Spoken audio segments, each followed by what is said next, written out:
where how many Social Security numbers were issued? We started at the top of the system, mapping the whole system of Social Security to understand where all the fraud was.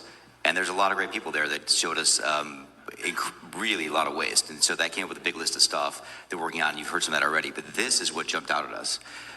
When we saw these numbers, we were like, what is this? In 21, you see 270,000 people, goes all the way to 2.1 million in 24. These are non-citizens that are getting Social Security numbers.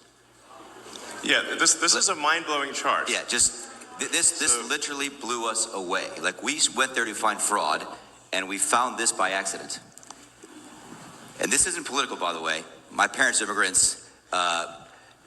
Yeah, this country's been great to us. My brother and sister all born in Spain. I'm pro-legal immigration. This is not political.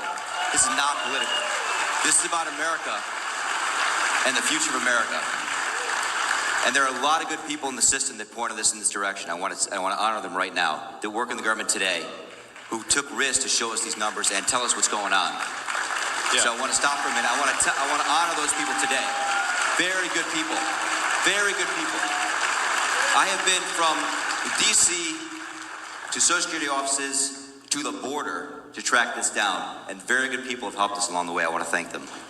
Yeah. This number, what this is when you come in the country, if you're illegal, there's a couple ways to come in. You come in through a port of entry, and you can tell them you're afraid. They'll give you an asylum case. You'll get an interview.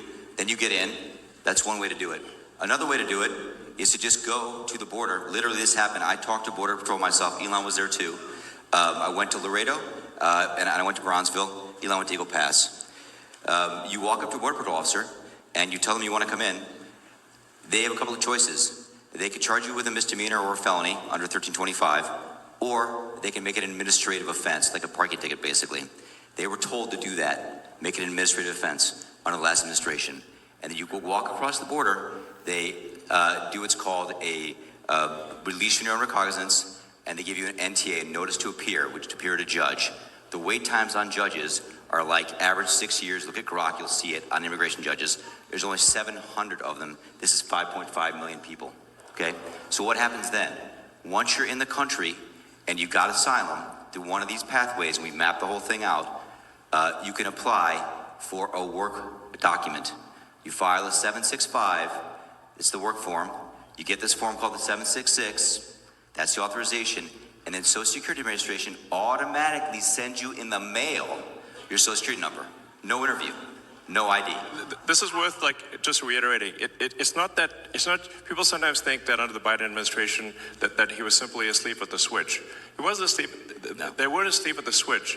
It was a massive, large-scale program to import as many illegals as possible, ultimately to change the entire voting map of the United States and disenfranchise the American people and make it a permanent, deep blue, one-party state from which there would be no escape.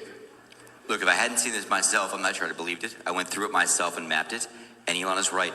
This is true. The defaults in the system from Social Security to all of the benefit programs have been set to max inclusion, max pay for these people, and minimum collection.